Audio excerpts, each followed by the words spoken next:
Good evening. I have 7 o'clock, and I'm calling the meeting to order. I'll ask the city clerk to please call the roll. Thank you, Mayor. Mr. Greg David, Present. Mr. Tyler Dean, Here. Ms. Emily Hamburg, Here. Mr. Justin Smith, Here. and Mr. John Welch. Present. And you have a quorum, Mayor. Thank you. This evening, we have Bel Aire resident and Pastor Mark Poston to lead us in prayer.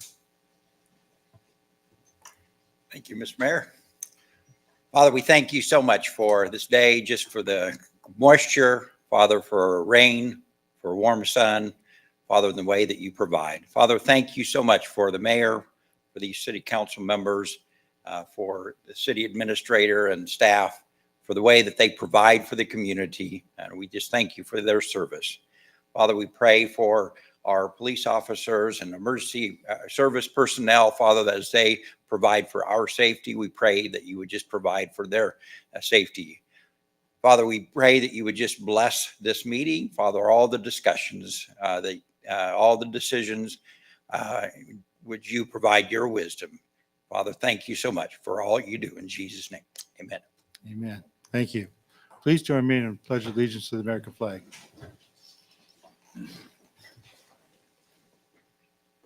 pledge allegiance to the flag of the United States of America and to the republic for which it stands, one nation, under God, indivisible, with liberty and justice for all.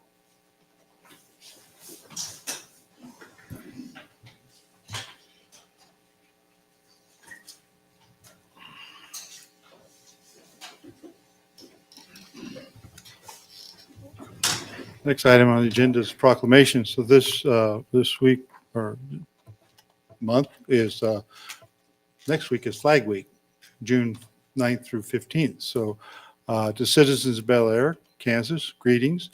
Whereas the Second Continental Congress adopted the American flag on June 14th, 1777, and whereas it is fitting and proper to officially recognize Old Glory as a symbol of hope, inspiration, and pride for people of the United States and around the world, and whereas in order to commemorate the adoption of our flag on August 3rd, 1949, the Congress, by joint resolution, designated June 14 of each year as Flag Day and requested that the President issue an annual proclamation designating the week in which June 14 occurs as National Flag Week, and call upon citizens of the United States to display the flag during that week. And now, therefore, I, Jim Benage, by the power vested in me as mayor of the city of Bel Aire, and on behalf of the city council and citizens of Bel Aire, do hereby proclaim the week of June 9 through 15, 2024 as National Flag Week in the city of Bel Aire, and ask all residents, all citizens to affirm in the ideas of our country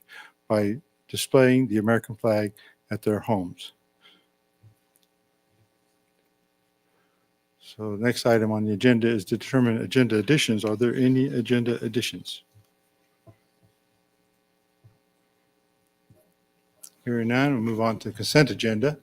The consent agenda has the minutes of May 21, 2024 City Council meeting, and the consent agenda contains two other items. A resolution to designate signatories. The council approved a similar resolution in March to designate official signatories for this bank account. With recent changes in personnel, the signatories need to be updated. And on May 21's first meeting, the council voted to approve a 2% rate increase for the amount the city pays to Waste Connections, with the increase originally scheduled to take effect on July 1st. The motion on the consent agenda now seeks to amend that decision, aligning the rate increase with Waste Connections' April 28th letter and our original contract terms, which stipulate our agreement anniversary date as June 1st. Any discussion concerning this consent agenda? Mr. Mayor, Ms. Hamburg. I make a motion to approve the consent agenda as listed and authorize the mayor to sign. I'll second. A motion by Ms. Hamburg, a second by Mr. Smith. Any discussion? Hearing none, I'll call for vote. All in favor say aye. Aye. Opposed, same sign. That motion carries 5-0. Next item of discussion and approval of ordinance 2410, appropriation ordinance. This ordinance encompasses 515 through 525 expenses and one payroll cycle. Expenses amount to a little over $1.5 million. Of the reported expenses, $886,000 are infrastructure costs for new development. And these costs are paid through special assessments. Any question concerning the appropriations ordinance? Mr. Mayor, Mr. Dean? I'll move to approve appropriations ordinance number 24-10. I'll second. I have a motion by Mr. Dean, a second by Mr. David. All in favor, say aye. Aye. Opposed, same sign. That motion carries 5-0. We have no city requested appearances this evening. Are there any citizens that wish to speak? I see one here, and he's not wanting to, so, okay. Very good. We'll move on to council member reports. So Ms. Hamburg, do you have a report for us? Thank you, Mayor. On May 23rd, I filled in as an alternate for Councilmember David at the CCUA meeting. The big item was Ms. Schrock, our city attorney, continued to explain how our cost of service agreement will work out. It's one thing to say we're moving to a cost of service agreement. There's a lot of nitty gritty details that need to be worked out in terms of meters and setting rates in the future and future en banc meetings in future years and what that transition will look like. So good presentation, continuing to outline where we're headed, and excited about that. On June 1st, this past Saturday, I attended the Bel Aire Park cleanup at the park by the fire station. Had a nice turnout. I appreciate the tree board leading that up. Had a number of tree board members and a community member and a Boy Scout getting some service hours. So appreciate each one of them over there. And then last thing I'll mention is during the month of June, Lions sell concessions during the ball games on Monday, Tuesdays, and Thursday evenings during ball games in June. So if you're in the neighborhood for a game or if you go over there, be sure to support them. They do a number of things for the community throughout the year, including they restriped the rec center parking lot at their own expense recently. So that's all I had, Mayor. Thank you. Thank you. And I was going to make that cleanup on Saturday, but it didn't work out in schedules. But I'm glad that people are doing that. That's very good. So, Mr. Welch, I have no report. Mr. Smith. Thank you, Mayor. I also attended the CCUA meeting, but that was already covered well by Councilmember Hamburg, and so I have nothing to add. Thank you. Very good. Thank you. Mr. David. I had no report, but I did a family emergency. I had to step out of the CCUA meeting, and great thanks to Councilmember Hamburg for stepping in at the very last minute for that meeting. Thank Yes, you. you did. You guys switched, and I said, "What's going on?" But I'm glad things are going well for your son. So good. Mr. Dean. Mr. Mayor, thank you. I do have a few items. Let me see if I can get my notes up here. First, I attended the KDOT K254 Corridor Management Plan public meeting, which was hosted on May 22nd in Benton. It was really well attended. It's probably the best attendance I've seen at those meetings. So it was great to see everybody. Lots of good comments provided. They continue to field those comments and incorporate them as they can into their overall concept and short and long term. The good news is on the Rock, on Bel Aire concerns, Rock is still being shown as an overpass, Webb and Greenwich as potential future interchanges. Those are they're short to long term. Obviously, it was interesting because there was a big gray box on Rock and Webb because they know that that's sort of being handled separately, but it was nice to see that and look forward to the future of K254 for our community. Also, just tonight, attended the 53rd Street Public Information Meeting. Kenneth Garver hosted and did a great job just doing an overview of the project and answering questions. Trans Systems is also in attendance and helped along with the contractor. Bel Aire Rec Summer Camp is in full swing. Just wanted to note and thank the rec staff for all they're doing. A couple of our kids are going, and I really appreciate it. In fact, today I volunteered and helped. They had a fishing day at Alley Park, so that was fun for the kids. And then a reminder for any citizens that are interested to join for a walking event. One of our citizens, Kara Moment, is hosting a walking event at Eagle Lake Park on Saturday at 9 a.m. So that's all I have. Thank you. Very good. Thank you. So to date, I've received 5 applications for our city council open position. To apply, for those that may not be aware, you can go to the city website and find the online application, or you may email myself with letter of interest and resume. We will receive applications through June 7th, so the date is coming close this Friday, and hopefully we'll make an appointment on our June 18th meeting.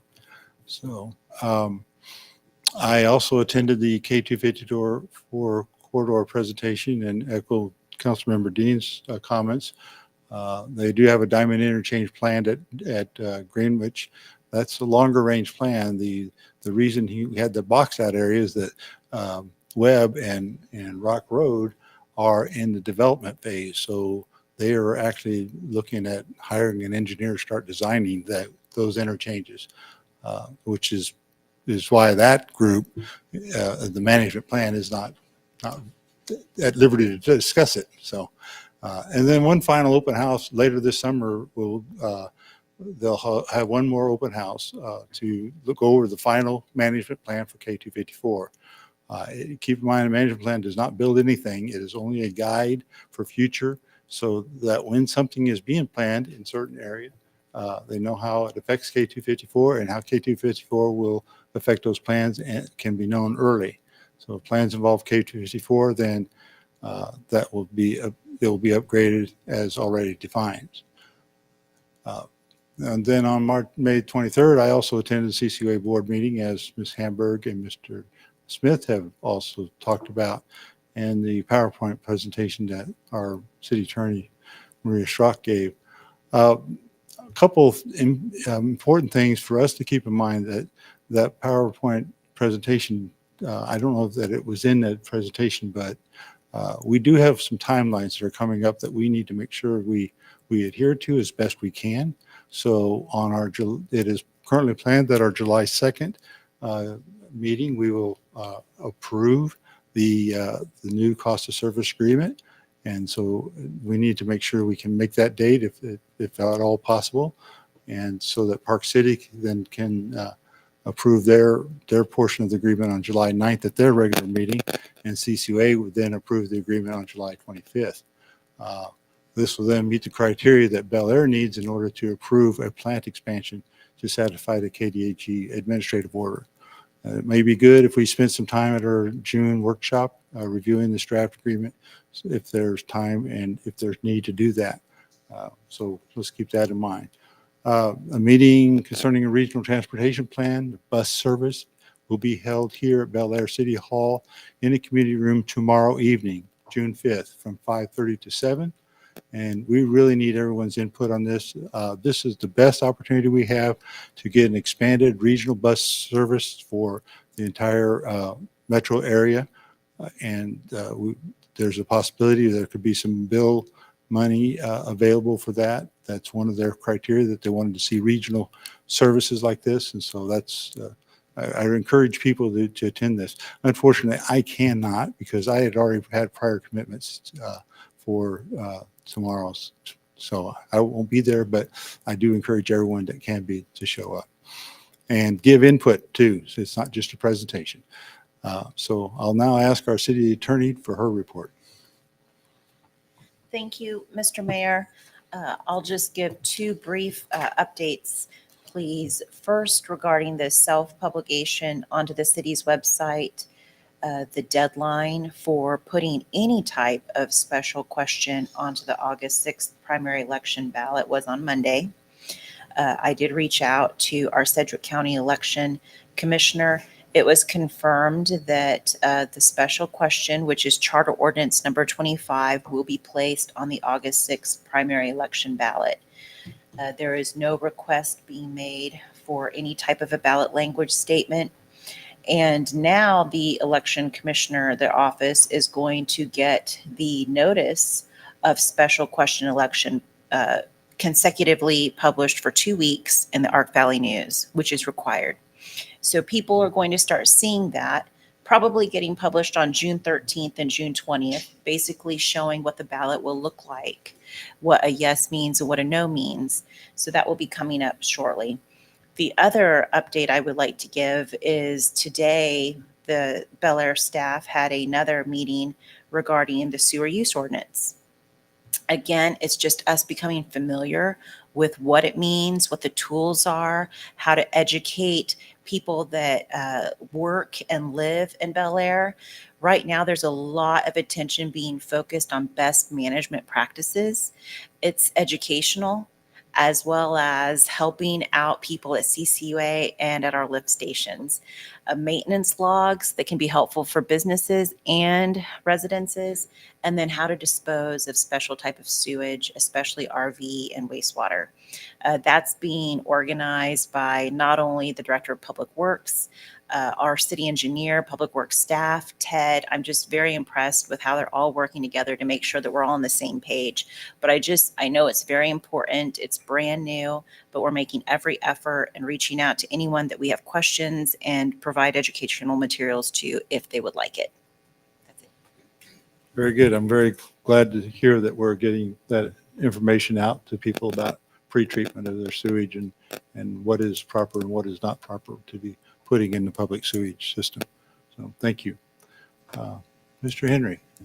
Thank you, City Mr. Mayor. Manager Report.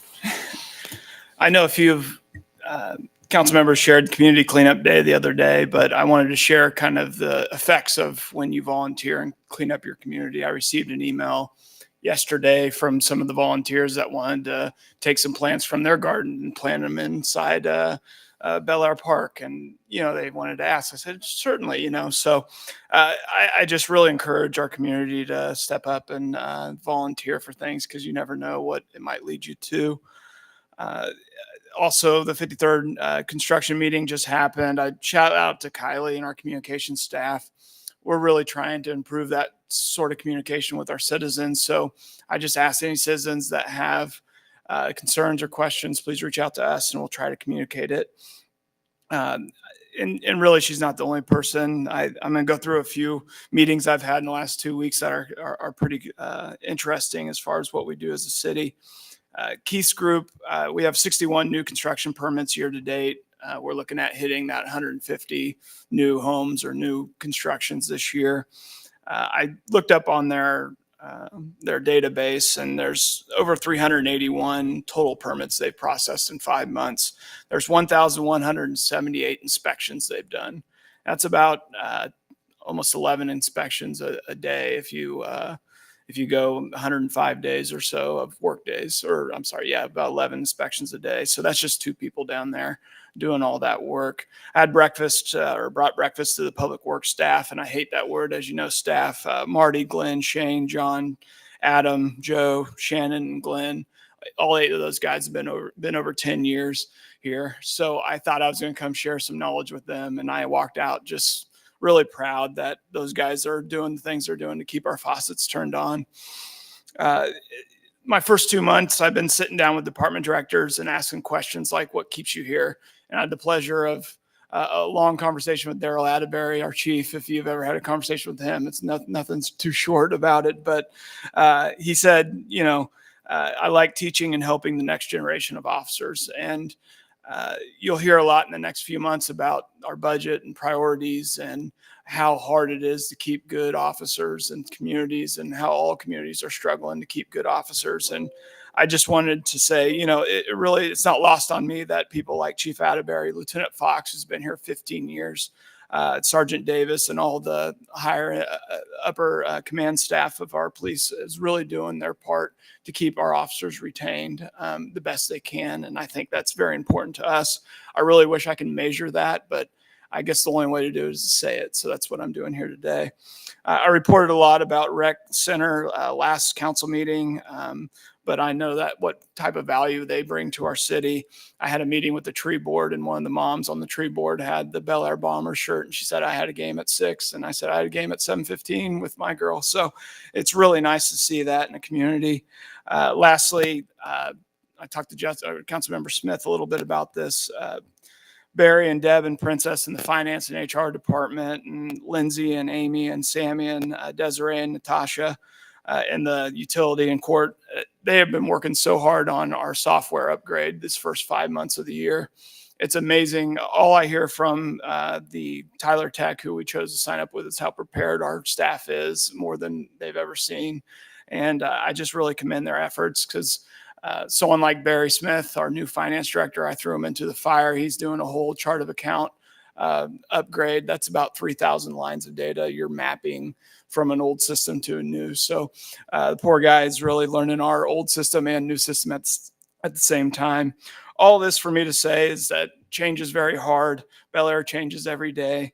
And we have good people inside and outside of this organization. So no matter how imperfect it might seem, we're trying to set up the systems and do the best job we can. And I'm just really proud of our staff. So thank you, Mr. Mayor. Very good. Thank you. And I did not get the official notice of that we were ranked the seventh safest city in Kansas again this year. So that's a very, very good, very commendable to our police and everybody else who helps that happen. And also, I'm glad you're keeping on top of the Tyler Tech software implementation. As you know, I've seen terrible implementations, and I hate that. And when we spend money on software, I want to see us making the best use of it. So I'm glad that's still going well, and I really appreciate everybody's effort there. So thank you. So next on the agenda is ordinance resolutions and final actions. The first item is in recent years, Bel Aire has supported PBS Kansas through partnership. Many neighboring cities also have partnerships with PBS Kansas. In return for financial support at the partnership level, PBS Kansas provides certain benefits to their partner cities.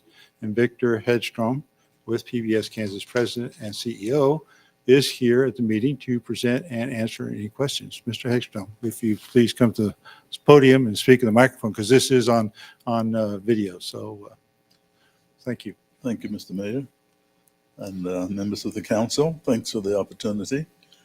It's my pleasure to be here to represent your public television station. I'm proud to say that city partnership with PBS Kansas began right here. Bel Aire was the first city that said, yes, it sounds great. We want this partnership because you saw the benefits. And I think the city manager sent out some of those benefits to you earlier for you to watch.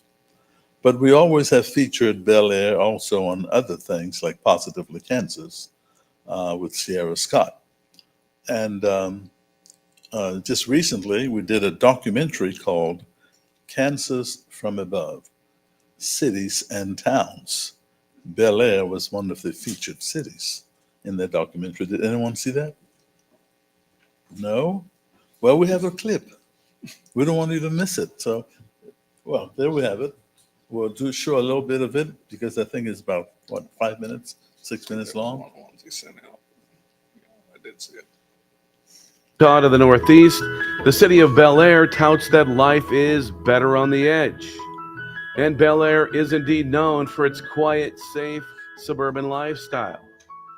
The 6 city parks provide recreation and relaxation in clean, green, well-manicured spaces.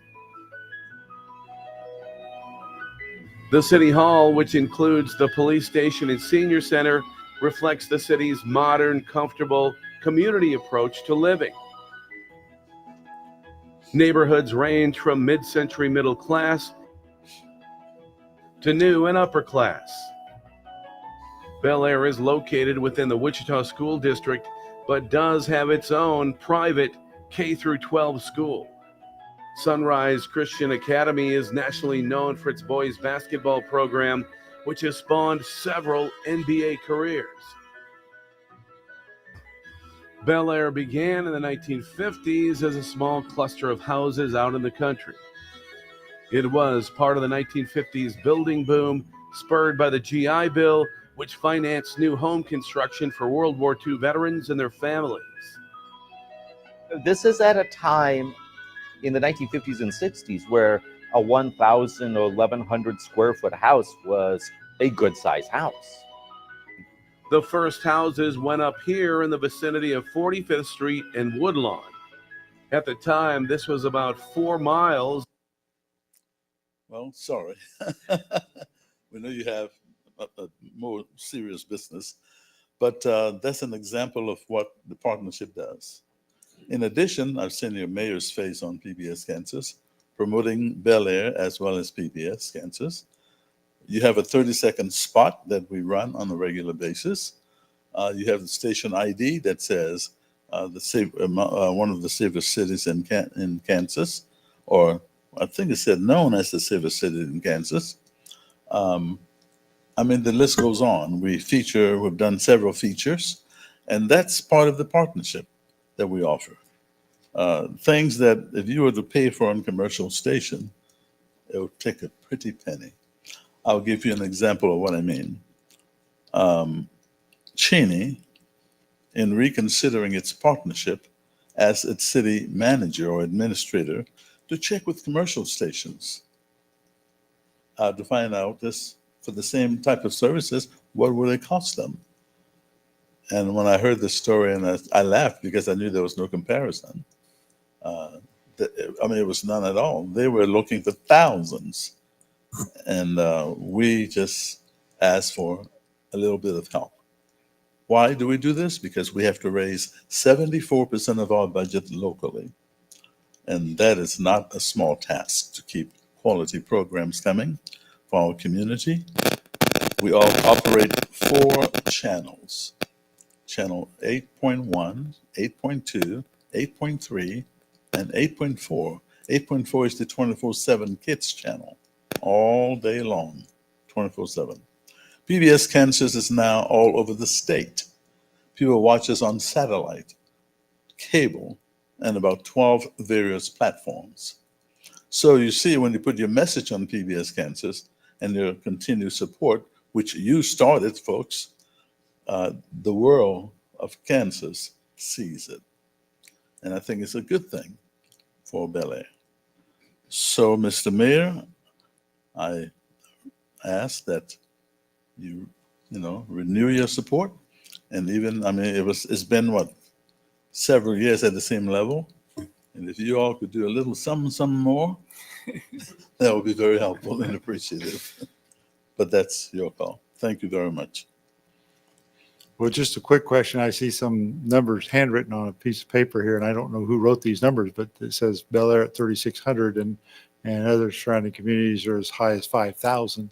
Is that your note or is that somebody else's? I think It's my note from the meeting we had. okay. Okay. Valley Center does $501, $5,001, I should say. Somebody said 5,001? $5,001 at Valley Center. Oh, okay. Derby does 5,002. Oh, They don't want Valley Center to top them. They don't want to be out there. Huh? Right. So you may want to do 5,003. It's up to the council.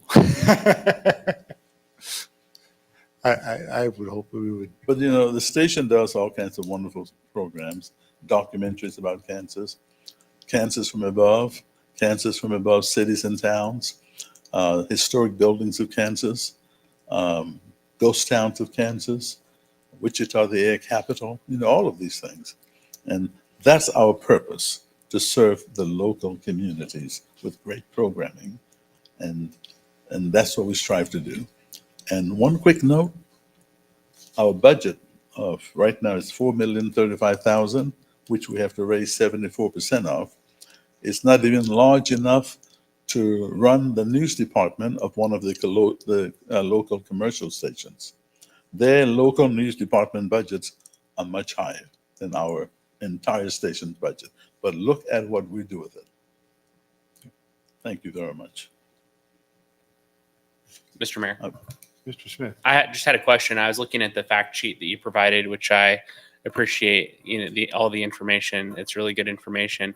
The line item that caught my attention was that it reaches a weekly viewership of 400,000 plus households. Yes. That's the number of people that watch the station per week. No, the number of homes that watch. The number of homes that watch Yes. per week. About 2.5 to a home. Okay. Wow. Yeah. That was helpful information to Getting have. close to 1 million people. Well, all of our, especially Antiques Roadshow, when it's shown, at one time is about 30,000 homes. Our local programs are so great. I mean, people just watch and enjoy and appreciate the local programs too. I do appreciate your local programs. I think they're some of the best we see. So Thank you. that's always valuable to me. Only ones I watch anymore are the Pledge Week programs. Pledge? I like all those music specials. Well, we've had some good ones this time. Yep. In fact, we're on pledging right now.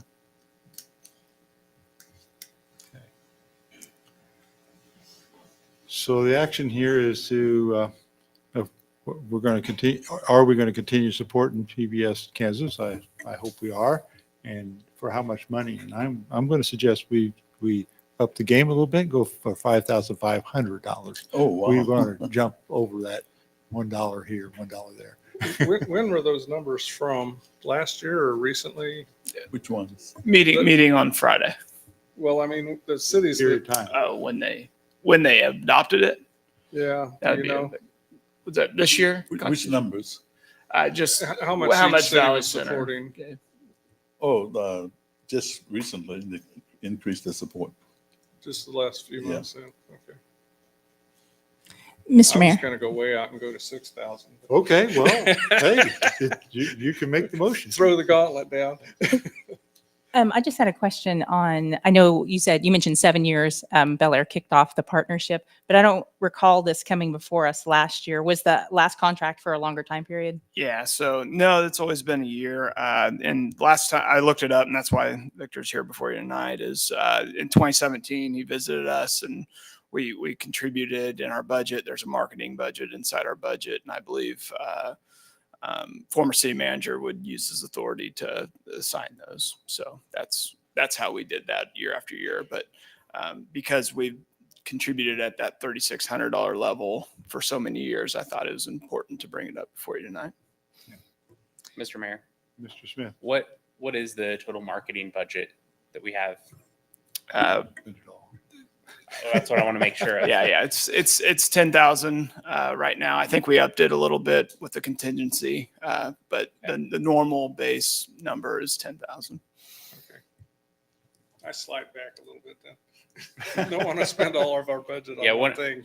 One of the things that I really liked, I don't think we had this level of, we had some clarity in 2017, but I don't think it was this level of clarity to what the services were going to be that were provided. And I really like seeing that, the specifics of what's going to air, what promotions are going to air.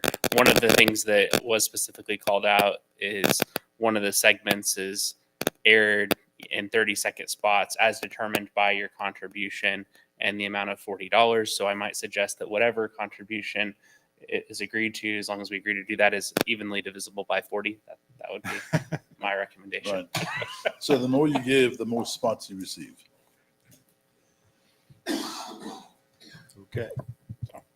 Mr. Mayor, I'm gonna jump in here. I appreciate you bringing this before the council. I like PBS. I really like that historic buildings Thank you.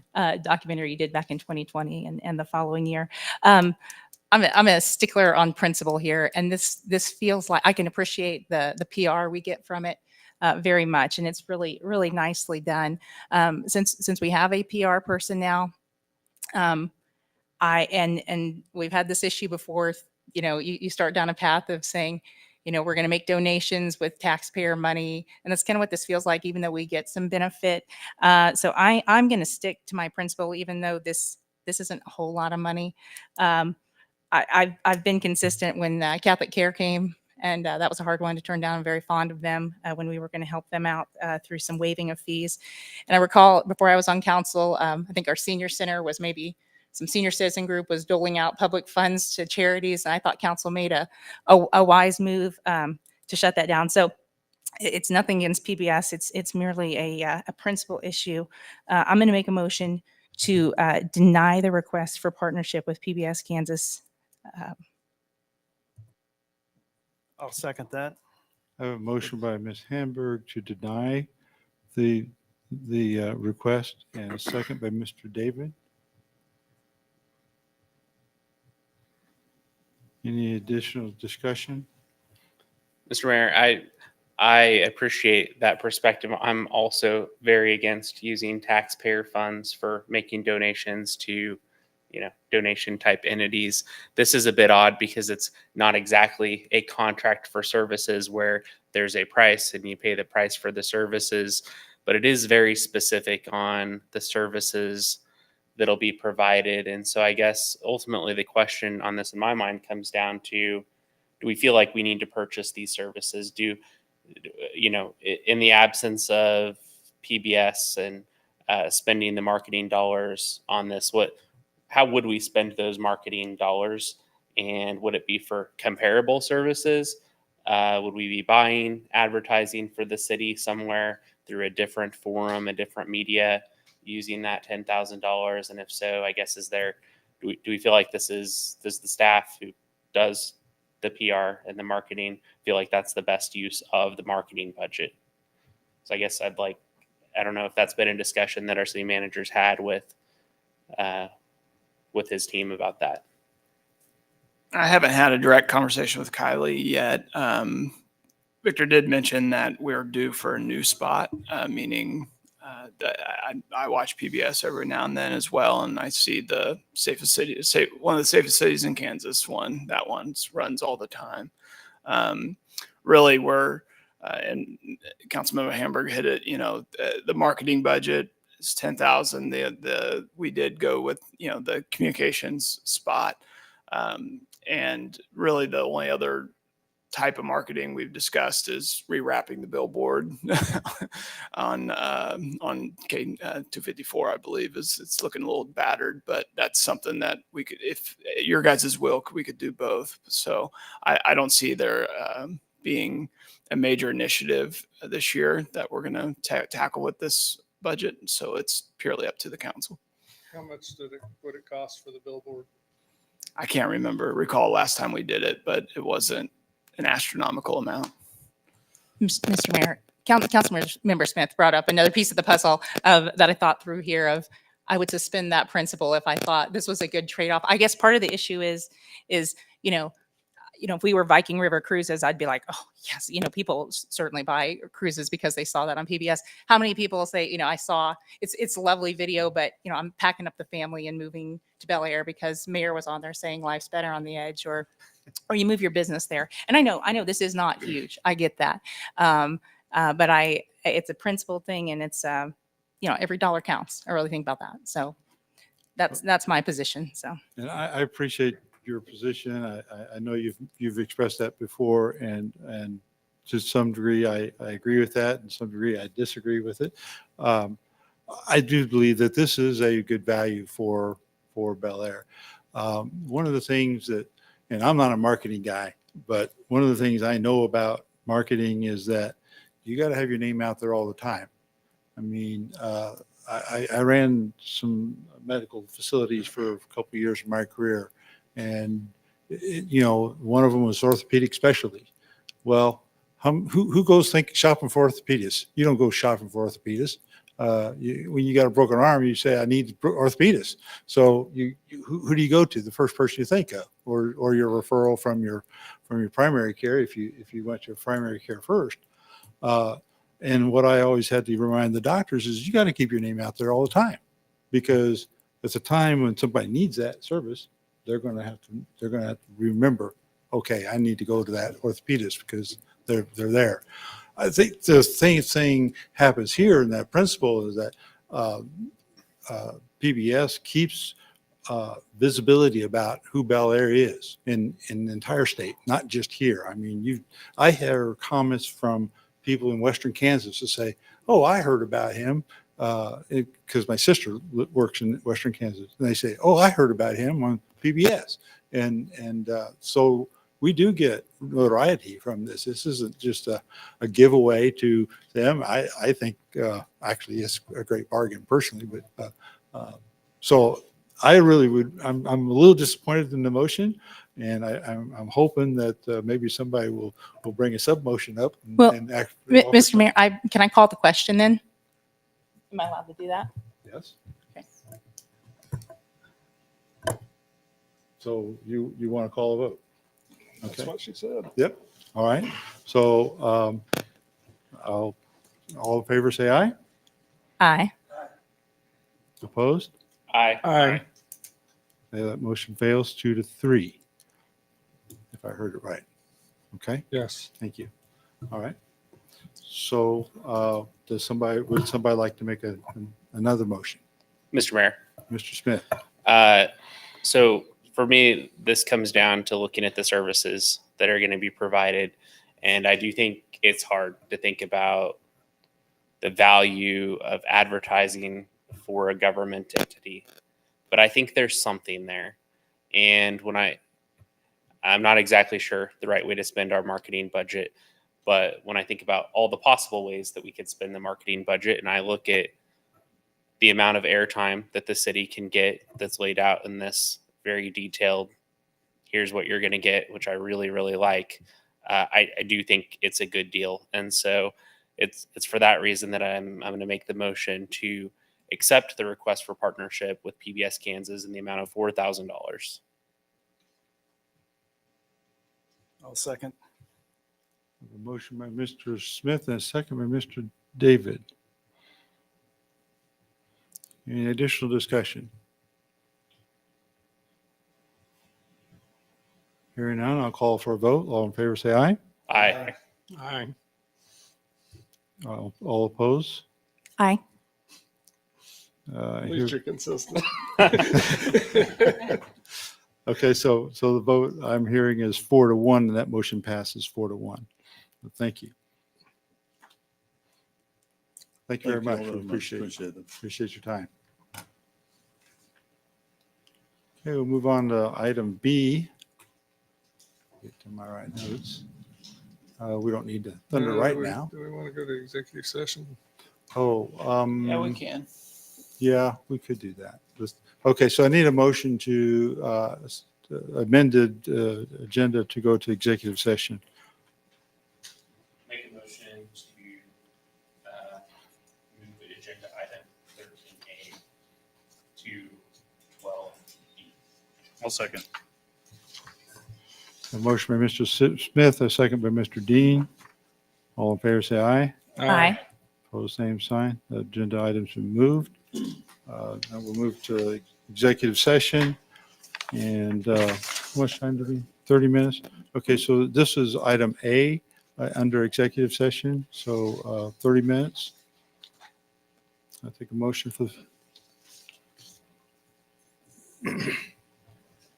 Mr. Mayor, I'll make a motion to go into executive session for the sole purpose of discussing the subject of attorney-client consultation regarding contractual obligations pursuant to KSA 75-4319B2 for consultation with an attorney for the public body or agency which would be deemed privileged in the attorney-client relationship. Invite the city manager, city attorney, city engineer, and Neil Ghosh. The meeting will be for a period of 30 minutes. And the open meeting will resume at 8:15. Second. Motion by Mr. Welch, a second by Mr. Smith. All in favor, say aye. Aye. Aye. Opposed, same sign. Executive session for 30 minutes. No The vote motion on that. carries 5-0. There you go. Yeah, I gotta get it all.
We call the meeting back to order. We held an executive session and no binding action was taken.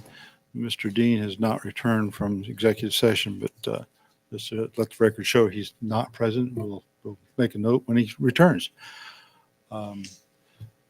Clarify the previous motion to move the executive session. Did it include B or just A? What was the intent? Just A. Okay. I just want to clarify the intent. So, okay, thank you. All right. No, we need 12B, not 13B. Okay, Yes. back to Confusing. 12B. So this is historically, trash recycling rates for utility customers were set by a single rate, which led confusion to amount paid to our service provider versus the cost we incurred in providing the service. The proposed action defines a specific administrative fee to bring more clarity for customers. And this fee is calculated to cover expenses related to staff time, billing, and street repairs. And Ted would be here to present data to address questions. And please let the record show that Mr. Dean has now returned at 8:18. Thank you. Thank you, Mr. Mayor. This might sound a little elementary, but I want to be as clear as possible on what we're doing tonight. So we contract out the waste collection from Waste Management, or I'm sorry, Waste Connections, and they just provide the guys in the sewer truck. We bill for the service. We staff the questions and all the other work that goes into it.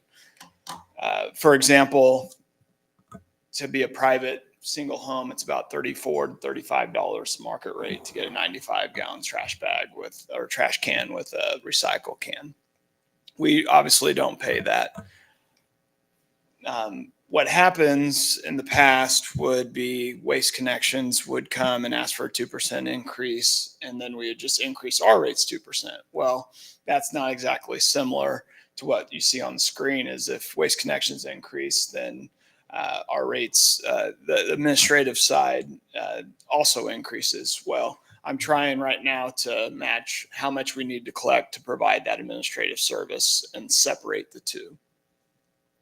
So if you take our current rates and subtract what Waste Connection did for 2024, you get sort of a backdoor admin fee, which is what's left over from our current rates. And right now that's $3.36 for the trash and 71 cents for recycle. Again, I have to match what it costs us to provide that service.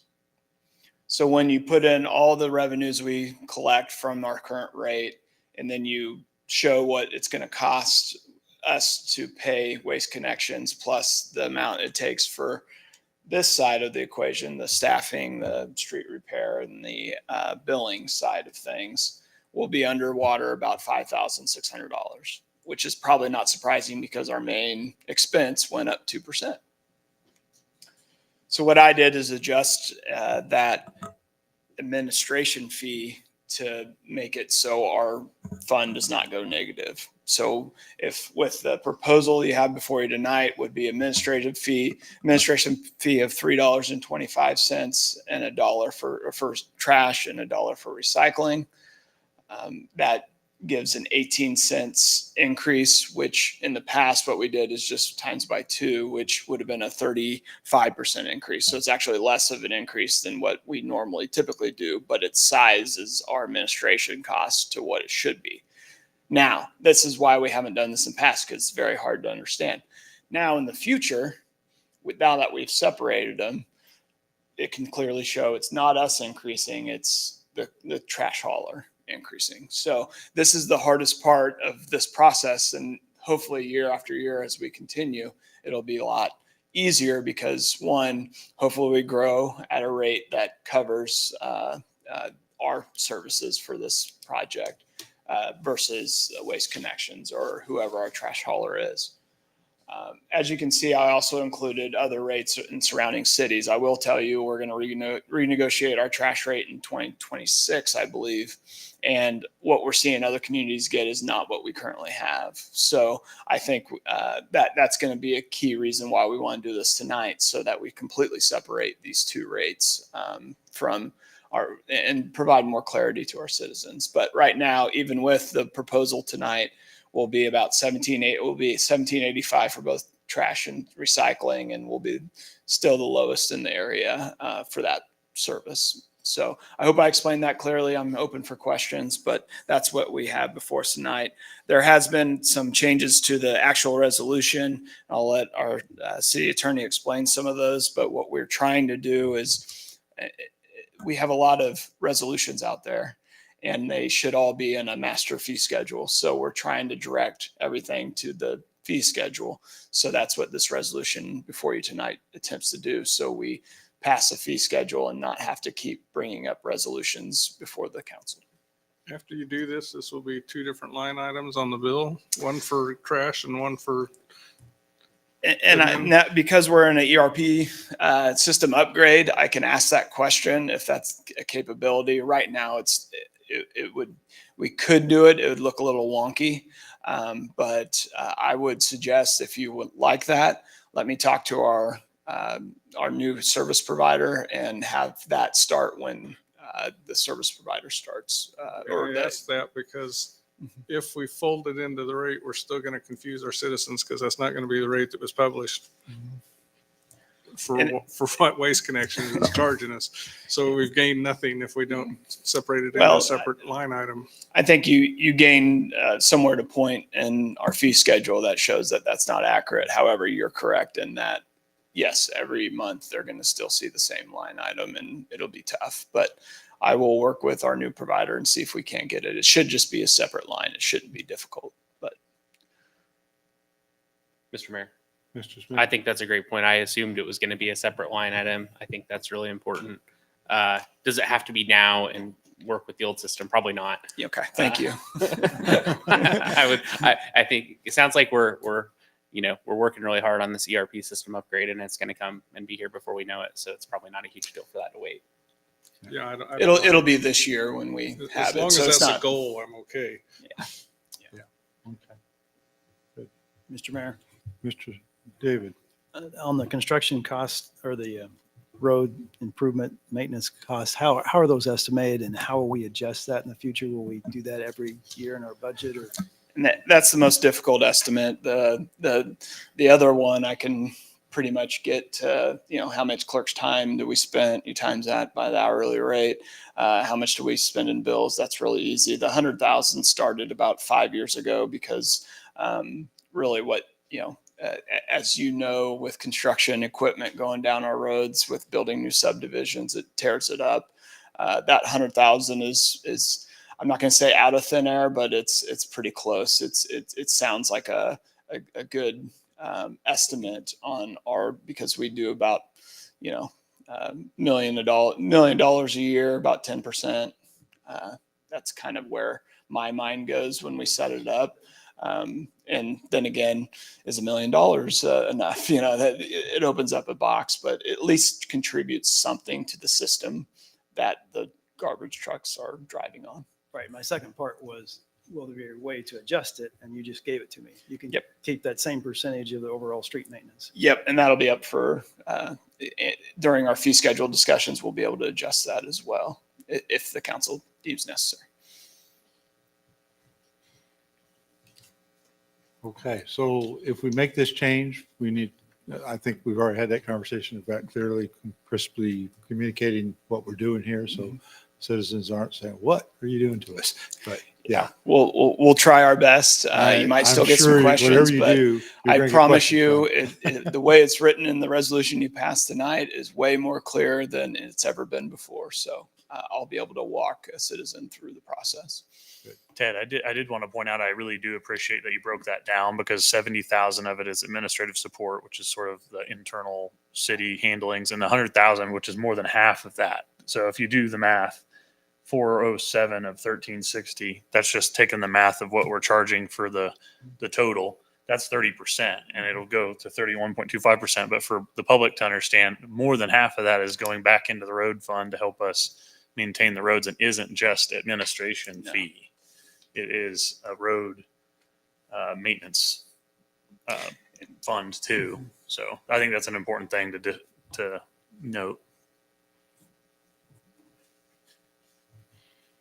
Okay. Any other questions or discussion? And if not, I'll entertain a motion. Mr. Mayor, Mr. Smith. our city manager mentioned that there were some late changes, I think, to the resolution itself. Is there anything our city attorney wants to address? It is not a significant change. If the council is hoping to, every time that there's an increase, any future fee increases, that those be incorporated into the city fee schedule without a resolution, then this would do that. Okay. Mhm.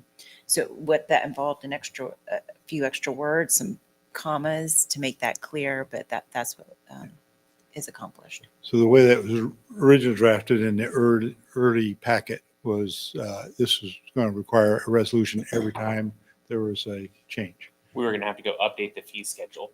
by Well, there resolution. wasn't going to be a fee schedule. It was going to be an update of the resolution, a new resolution each time there was a change. And the suggestion was, don't do that. Put it in a fee schedule. We look at the fee schedule every year anyway, so we can just review it at the fee schedule time. And it might look a little wonky the first, but our desire is to match our Waste Connections contract with the same time of the year we pass our fee schedule, so that it'll be more seamless. But until we sign a new contract, we'll probably have to update the fee schedule if we choose to update the fees.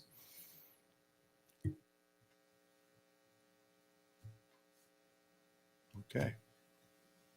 Mr. Mayor, Mr. Smith. I'll make a motion to accept the resolution of the city of Bel Aire, Kansas, establishing curbside recycling system and residential solid waste collection administration fees, and authorize the mayor to sign. Second. Motion by Mr. Smith, a second by Mr. David. Any additional questions or discussion? Hearing none, I'll call for a vote. All in favor, say aye. Aye. Opposed, same sign. That motion passes 5-0. And item C is the annual sidewalk replacement program. So this helps residents repair sidewalk issues on their property. For 2023, council approved $15,000 for the program. City code enforcement sent notices to Bel Aire residents regarding sidewalk repairs. The city received 12 applications, with 12 being awarded. To achieve cost savings, the city then bundled repairs into a single project and requested quotes on the project. And all 47 sidewalk slabs were replaced. Excuse me. And Ted is here to address any additional questions.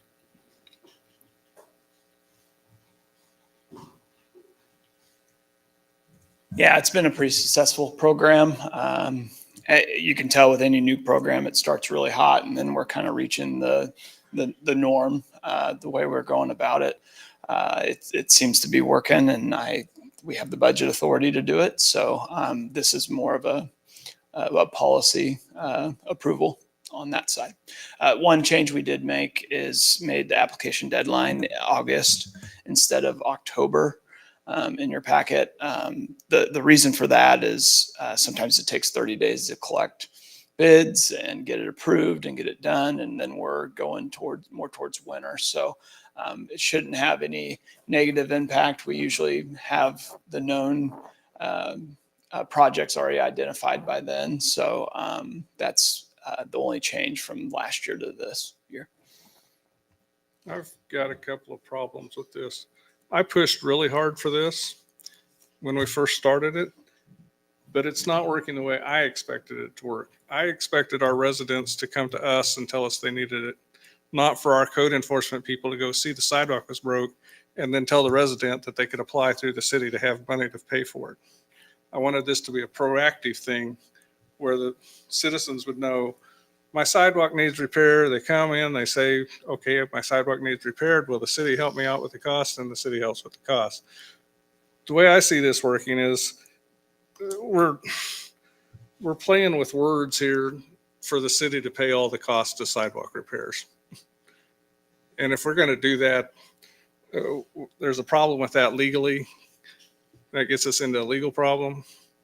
That if we pay for all the sidewalk repairs, then the city becomes liable for the sidewalks. And if anybody gets hurt, the city's liable for somebody getting hurt instead of that falling back to the homeowner and the homeowner's insurance. I hope that's being clear.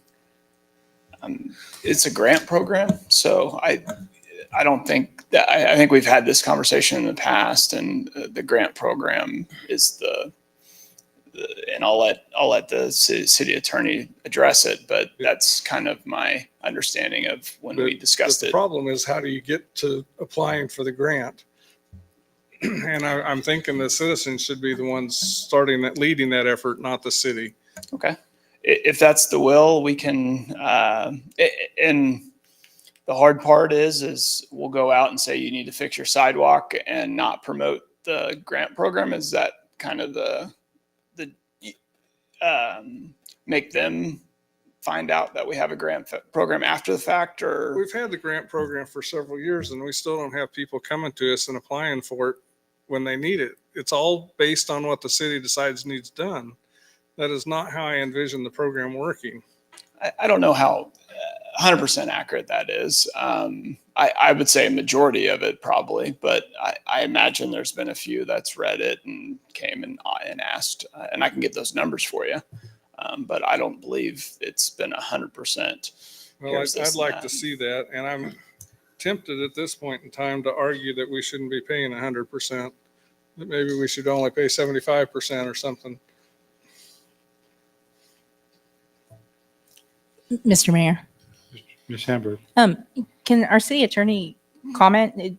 Do we have, if we notice an issue that could cause a resident to fall or injure themselves on a sidewalk that's technically the responsibility of the resident, do we bear any liability?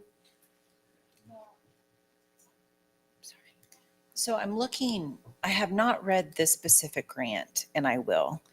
But when I'm looking at this specific, let's see, what am I looking at? Where it's the notes regarding the City of Bel Aire's program, as far as the transfer of any type of responsibility, it appears this grant is making it very clear that if the city does repair a portion of a sidewalk with this grant money, that it is not transferring any type of statutory responsibilities, that this grant is making that very clear. Now, if the city has a sidewalk that it is our responsibility and we see a crack in it, then yes, we need to do something, even if we cannot repair it at that very moment, putting up cones, drawing attention to it, to any resident, so that they see that it's it needs repair and that we will add it to our list of repair.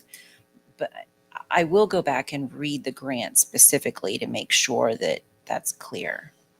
Well, as I remember was putting this program together, because I was one that pushed to get this thing going, it was very clear that we were not taking on responsibility for these sidewalks. The sidewalks still remain a responsibility of the citizens, and we are helping the citizens by offering this grant. To Mr. Welsh's point, I agree, we shouldn't be saying, well, you've got a problem with the sidewalk, by the way, we'll pay for that. They should be making that request. It's not something I don't want to be in the situation where we're not promoting this program, but I don't want, it can't be a situation where every sidewalk repair person that needs repair is so, make a grant and make a request for a grant and the city will pay for it. I don't know that we'd have enough money anyway, because I don't know what the numbers are. I haven't seen them as far as how many applications you have versus how many grants you've made. So I just don't know. But it is there's a certain, and I'm not going to try to be the lawyer here. We got a lawyer here that's very capable of this, but there's a certain element of things that you keep doing the same thing over and over. You take on the responsibility regardless of what your ordinance says, and that's not the situation we want to be in. So Yeah, anyway, I'm sorry. but anyway, that's all I'm saying about it. I like the program, but I would like to see us maybe make certain that we're not taking on the responsibilities here. I think we could promote the program through the breeze and maybe posters in City Hall. So if somebody comes in to complain, I got this thing about my sidewalk, and they walk in, they see this poster says, hey, apply for this grant. I don't see a problem with that. But, if my code enforcement officer goes out there, sees the sidewalks broken, and goes up to the guy's door and hands him a form and says, here, file for money to pay for your sidewalk, I have a real problem with that. Mr. Mayor, Mr. Smith. I'll chime in here because I was part of also helping get this program started, and I remember a lot of the discussion. What I remember from the discussion is a couple of things. One, there's a lot of state laws at play here, and the state laws, from what I remember in the discussion, are designed to make sure liability stays with the homeowners and the homeowners' insurance instead of being conferred on to the local governments. And so when we constructed this program, we had to be very careful that we followed all of those guidelines, and that's why it's a grant program and not just the city writing a check. There is an application process, and people have to apply, and there's a fixed amount of money, and if we run out of money, we run out of money, and there's the process for how you distribute that out. I agree with Councilmember Welch in that this is working a little bit differently than how I imagined it working. I thought it would probably get people excited to want to proactively replace sidewalks near their house because they could basically do so for free. And I don't know how much of that we've seen. I think we got a report on it last year when we renewed the program, and it wasn't as much as I thought it would be. I don't know that it's increased substantially or not. But my perspective on this as a whole is that the sidewalks are basically public infrastructure. The public of the city of Bel Aire residents, and really any member of the public, is entitled to go walk on any sidewalk because they're treated basically as public access. Anybody can go walk on any sidewalk. And I think that's a really interesting spot to be in, where you have a homeowner who's responsible for paying for something that everybody else is entitled to use. And if you happen to live in a neighborhood that has sidewalks on one side of the street, you have half the members of the neighborhood paying for sidewalks and half of them not paying for sidewalks. And from my perspective, I have a problem with the state law, but I understand why it is that way, and it's to protect the government from liability. And so this is exactly what Councilmember Welch said. This is, in my mind, a creative way to basically put things where they should be, and the public infrastructure is paid for by the public. And so that's why I think it's a good idea. I think it also makes the staff a lot more likely to do enforcement on sidewalks and correct deficiencies with sidewalks when you can also hand somebody a pamphlet and say, hey, your sidewalk needs repaired. I know that this could be a $7,000, $10,000, $20,000 expense for you.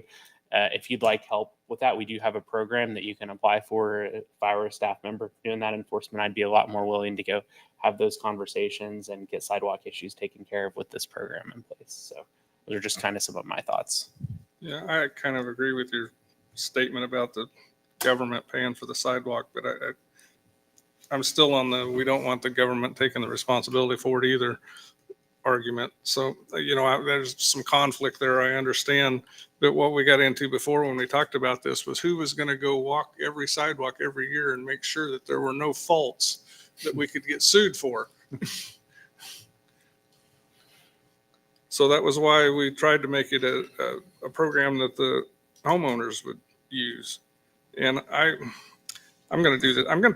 I would make a motion to table this program until we get more data on who's using it. Actually, I would like to speak before we. We have a motion on the floor. We need to consider a second on the I motion. couldn't speak because he was speaking the whole time. I have Okay. that same problem with you sometimes, Tyler. All right. The motion is to table. Do we have a second? I'm going to second so we can continue discussion. A second by Ms. Hamburg. Mr. Dean. So, Ted, I was trying to get in there and ask you a question. Do you feel like it has been beneficial for the staff to help them educate people about the code? I mean, that's the goal of it, is to fix the sidewalk. That's a potential safety hazard. But to me, a secondary and beneficial thing of it is helping people understand it's their responsibility and understand that they're responsible to fix it.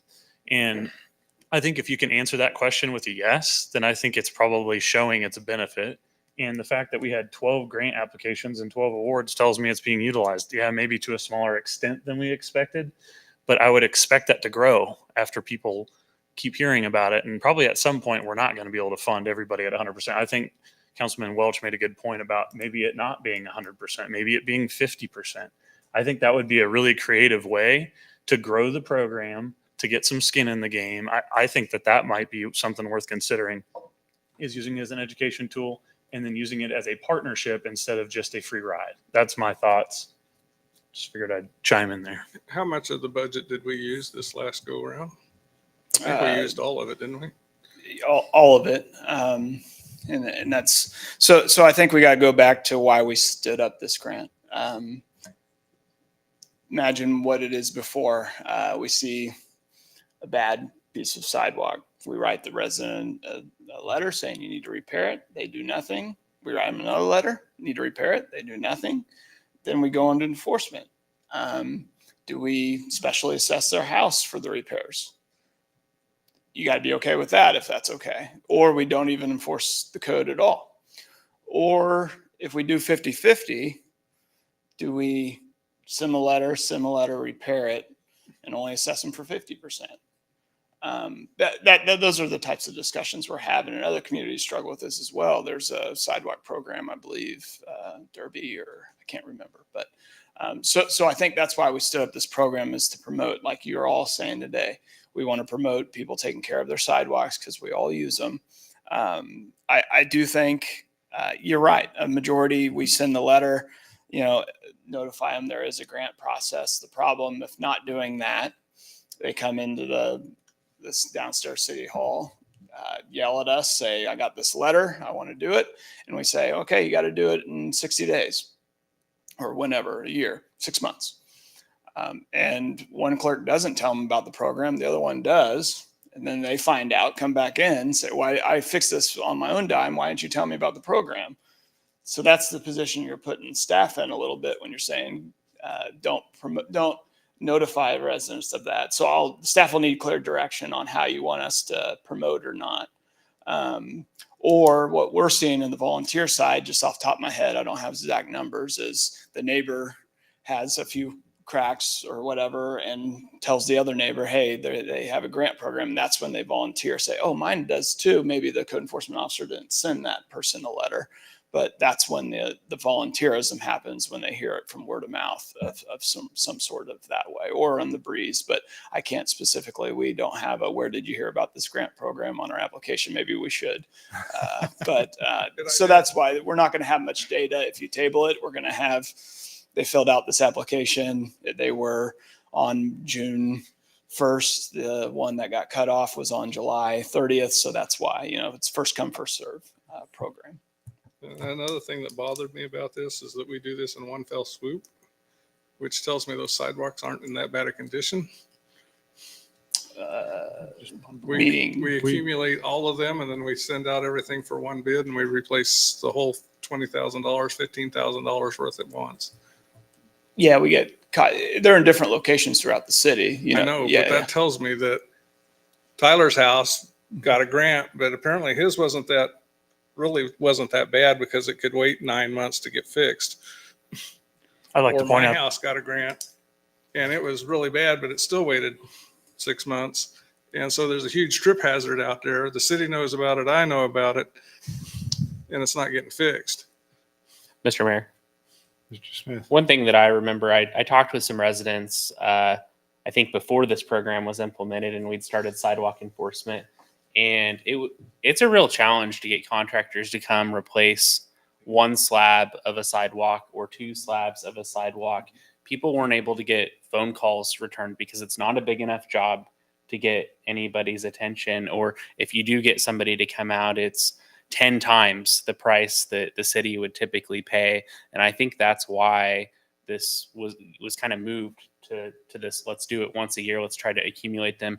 I believe everyone still has the option to select their own contractor and do their own sidewalk repair. But typically the city, dealing in volume, is getting such a significant discount that there's a lot more bang for the buck on sidewalk repair doing it that way. And in the meantime, I think our city attorney highlighted that once you've recognized a hazard, it's not that you do nothing while you wait on it to be repaired. You can put cones there, you could paint it orange, you could do lots of things to try to improve the safety of it while you're working the process of remediating the problem. One other thing I want to throw in that's kind of different. Have we looked at using any of these companies that lift concrete instead of replacing the whole piece? That might get people out there faster. I say that because I had somebody come to my house and it didn't take him any time at all. And he left at several different places that were in my personal sidewalks, not in the sidewalk that went down the city right away. Yeah, I can remember one case where they did some lifting, but it was next to one they had to completely replace. So I don't know if it's all lift. It's just more of the getting both slabs to line up the best. So we haven't looked at a specific.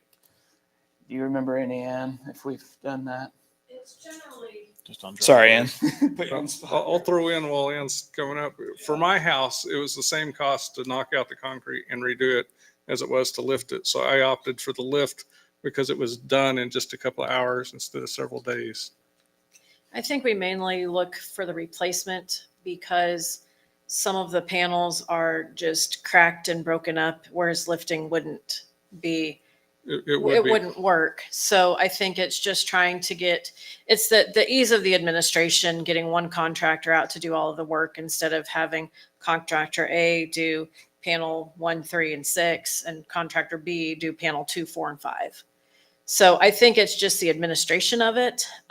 If there was kind of the entirety of the 2024 program is just panels that have settled, then it's certainly something that can be looked at. I don't know specifically if Keith has ever really looked into it because of their cracked panels. There's many different problems. It's not just I understand that, but I'm just thinking some of them could probably be handled very quickly if we just raised them.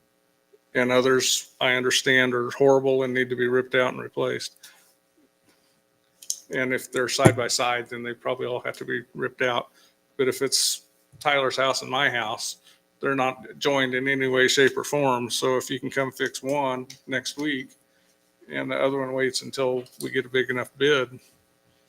Yeah, I think it's partially administration, making sure that staff is being able to have the time to administer it. It does take more time to administer the dual contracts. That's part of it. And then the economies of scale. If I only have 5 panels for one, I can get a better price if I'm going to have 20 panels instead of just 5. So it's a twofold thing. I'm definitely going to say that, we can certainly look into that with this time around. So it's not something that we rule out. Is there any chance we could pre-contract, tell somebody, we've budgeted $15,000 of repair. Can you come by once in a while and fix however many we've got this month? We can certainly ask. I'm not sure the economies of scale is going to be there, but we can ask. Sometimes they have one-day jobs they want to do, and they can schedule it with their own. So that's an interesting idea. Mr. Mayor, I can see where Councilmember Welch is coming from about just kind of like free money being passed out. Would your concerns be addressed? And I'm also thinking down the road as the city grows and maybe more people learn about it. If like they had like 5 or 10%, they pay in to have a little skin in the game. It doesn't disincentivize them from doing it, but it helps just not have piles of free money. That's an interesting question. And my initial thought, it's not that the money's free, it's how they get to it that bothers me. I don't mind paying 100%. If grandma calls up and says, my sidewalk's busted, what do I do about it? And we say, well, we got this grant program. But if we go to grandma's house and we see her sidewalks busted, do we still offer her free money? Yeah, and the 5 and 10% might help, sort that out based on how serious it is and their liability. Well, if you're going to go that, I'd take a hybrid approach, which is if inspection came by and said your sidewalk needs repaired, we make you pay part of the money. But then we're back to, do we file a lien against their property, or how do we collect the money if they're obstinate? And what does that cost? It sounds like a headache. Ted, like I'm thinking, I'm thinking in the lines of Councilman Welch and the fact, and Hamburg mentioned this too, of doing potentially thinking about this being an annual contract, like just bidding it out at the beginning of the year for an annual contract of 25, whatever the number is, for annual sidewalk maintenance. And then we determine based on the grant after the fact, and they're just signed up for the whole quantity that year, whatever that is. And it being kind of set up in that regard. And then our staff and code enforcement can educate. And we can kind of figure out how the grant process would grow, because as the city grows, there is going to be more need. And I do think it's smart to strike a balance with educating, enforcement, and sharing. So I think 50-50, I mean, feels like it might be a good starting point. I don't know, because then we can impact more people, right? If 12 were impacted this year, maybe 24 or this next year, because we were able to split the cost. That's kind of where my mind's going with the sharing idea. Yeah, I kind of like that until you To get be a sidewalk effective. like mine. My sidewalk's about 150 feet long. That's a lot of money if we had to come in and replace all of my sidewalk, Hopefully you don't have to do it all at once. because even 50% of that's a lot of money. That's true. And you could cap it. I mean, I'm sure you kind of manage those grants somehow. I mean, you can put some sort of a cap on the 50% match. We only have so much money, so you can't. Mr. Mayor. It's keep it more way to one. complex than you thought it was ever going to be, isn't it? You thought we'd just say yes and be done and go home. But Mr. Ann, Smith, I did have a question for you. I'm sorry. I made you excuse sit me, back down. excuse me, Mr. Smith has the table. Well, I was just going to mention that there was a year with this program where we did dig into a lot of the data. And one of the questions I remember asking, it was one of the first years, was how much volume did we get? And we had a ton of volume. And at that point in time, we felt like we'd addressed a lot of the major problems in the city. And we were able to do that with the city's $10,000 sidewalk budget. The $10,000, the amounts that we've been allocating really go a long way when you're doing it all in a big project. I'm remembering like $150 a panel when the city was bidding it. And it's probably more than that now, because it's been a little while since I think we really dug into the data on that. But the cost for a sidewalk panel when the city's doing it was like $150 a panel, compared to like $1,000 a panel when a homeowner was calling to get a bid. It was an order of magnitude of difference. And as I really processed that, I was thinking about, okay, as the city grows, this program's going to grow too, kind of, and that we are putting in new sidewalks, but as long as we're staying up on the maintenance, how much really is that program going to grow? Because it's just going to be a little bit every year, as long as you're keeping it up to date. If you're not accumulating years and years and years of people not maintaining their sidewalks, not having code enforcement walk them. I think we've even had code enforcement walk a decent amount of the sidewalk in the city within the last couple of years to try to identify all of the bad spots. So I don't think we're in a position where we don't even know about all of the really bad sidewalks in Bel Aire. So I'm personally not overly concerned about the future growth of, how big is this program going to get? I'm guessing it's going to grow a little bit. Inflation's going to, the cost of things is going to cause it to grow, but it's not going to grow in orders of magnitude. And having good sidewalks for the public is a real public benefit. And the way that I think about it, what other situation do we have where we, the government, tell somebody that they have to pay for something that everyone else gets to use? And you can't tell them no. You have to pay for this thing. Everybody else gets to use it, and you have no option to not pay for it. And that is the way that the state law is set up with sidewalks. And it's really interesting. Actually, our roads are that way too. I was getting ready to Mr. Dean is next, has the floor next. So the question I had, Ann, was like the process of actually replacing the panel. I know there was a lot of comments and questions about mud jacking or doing some alternative. Currently, the way it's written, somebody that has a license has to do the replacement, and it has to meet very specific requirements, the installation of the sidewalk replacement. So to your point, Councilman Smith's point, property owners are at a point where they have to hire a contractor, and they are at a disadvantage when it's one or two panels here. Councilman Welch mentioned if you replace the whole sidewalk, that's a completely different thing, right? Because that's a bigger project and can be probably done for a much cheaper price per square foot or per panel. My question for you was just kind of like for the public, since we've been talking about this, so if anybody's even paying attention, like what the process looks like of replacing the panel, sort of what the requirements are from the city from a construction standpoint. You don't have to go into details, but just the process of removing a panel. And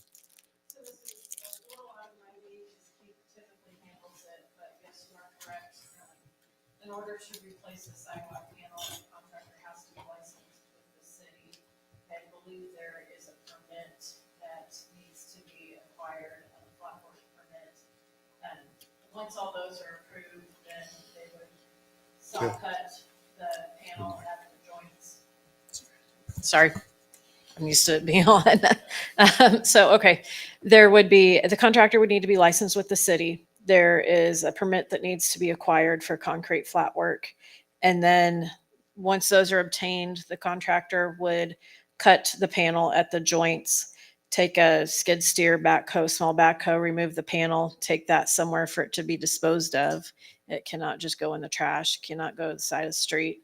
Then they usually come back with a leveling course of sand to make sure, fill in any holes underneath the sidewalk, bring sand in to make sure it's kind of level with the ground, set some 2x4-ish forms up to make sure that they're straight, bring a load of concrete in. I believe there's minimums on concrete loads that you can get. I don't think you can get just a load for one panel of sidewalk, so you have to have more. I do not believe that we accept just the sack concrete that you can get at Lowe's or Home Depot. So there is a bit of a process, and then it does need to be finished to a certain standard. So there's a bit of a process involved. It looks easy, but if you want a sidewalk that's going to last for any length of time, then that's got to be a little bit thicker. We also have recently been requiring 6-inch sidewalks instead of 4-inch sidewalks, specifically on new construction. We found 4-inch sidewalks get absolutely destroyed when builders come in to build houses. So I have not worked with Keith yet, but that's kind of the standard that we're working towards. Ms. Hamburg? Thank you. Did you have? Okay. I thought you had some comments earlier. Okay. And truthfully, my new code enforcement officer started on Monday. We're kind of mid-year on this year's grant program. If we make it, end date August, the first meeting in September, we can have all this data for you for the year 2024, and then we start the new program for 2025 whatever the budget gets out. So that you have this information in front of you. I apologize I didn't have this in front of you tonight. I'm a little our former code enforcement officer ran this program, so it'd be a little.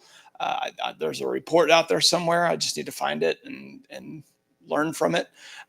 So the suggestion would be I'm not sure how many applications we've received year to date. So if we want to make changes on the bench, that's fine. We'll have to make them tonight so that we can notify anybody that knows of the program. Okay, so right now we have a motion on the floor to table. We've just been discussing, and so we can call that vote, or we can do a sub motion, or Either or. I can bring whatever. back more data Okay. as well. So, Mr. Mayor, Mr. Smith. just for clarification, residents have already submitted an application with an expectation of a response under this program. There might be some out there. I don't know right now, but my suspicion is there's been a few out there. I would have thought we would have already budgeted this money last year for We this year. did, and that's the problem is from the finance world, the money's in there, but from the policy world, the policy's not. So that's why it's before you tonight. So there's two different worlds that we live in. So it's in the budget. It's in the public kind of budget. expects that this is going to happen because it's in the budget, but the policy hasn't officially been approved yet. There you Right. go. Yep, that's exactly where we are. And I'm going to throw in, I remember in the past, we've overspent under the city manager's authority. He's added a little bit to make sure everybody got their projects done. So the difference, and I'm not the hard part. It looks like it on the budget form because the October cutoff date would bleed the expenses over to the next fiscal year. There could have been some, if I can remember, but we've done a good job of trying to separate the two. Anytime per city policy, if someone complains about a city sidewalk, so Central Park, someone trips and falls, we have it replaced immediately because that's, like you said, liability issues all over That there. comes out of a different place. And that comes out a different place now. But in the past, some coding there you go. Okay. Well, we've had quite a bit of discussion. I have a motion on the floor to table this. So I'm going to call a vote on the motion to table. All in favor, say aye. Aye. That was quiet. Of those opposed? Aye. So that motion fails 4-1. Okay. Very good. Okay. Actually, it was 1-4. Yeah, I'm sorry. You're right. 1-4. I wrote it down 1-4, but I said it wrong. So Mr. it Mayor, is 1-4. Thank you. Mr. Smith. I'm going to make a motion to approve the sidewalk replacement program fiscal year 2024 and authorize the mayor to sign. I'll second. Motion by Mr. Smith to approve and a second by Mr. David. All in favor, say aye. Aye. Opposed, same sign. Aye. That motion actually does carry 4-1. So, we'll move on to the next item on the agenda is 13B. And how much time do we need for this, Ms. 20? 20 minutes? Mr. Mayor, Ms. Hamburg. I'm going to make a motion to recess into executive session to discuss CCUA negotiations pursuant to KSA 75-4319B2 for legal consultation with the city attorney, which would be deemed privileged in the attorney-client relationship. Invite the city manager and city attorney. The meeting will be for a period of 20 minutes, and the open meeting will resume in city council chambers at 9:23 p.m. I'll second. A motion by Ms. Hamburg, a second by Mr. Dean. All in favor, say aye. Aye. Opposed, same sign. That motion carries 5-0. Executive session for 20 minutes.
Okay, we held an executive session. No binding action was taken. I'll call the meeting back to order. The next item on the agenda is 14, discussion and future issues. So we have a city council workshop next week at June 11th at 6:30 PM. Make sure that works for everybody. Yep. And do we have agenda items? Yep, we'll do the first 5-year street maintenance plan, looking back and forward. Then we're going to talk about the 2024 street maintenance program, and then we're going to open up the 2025 budget.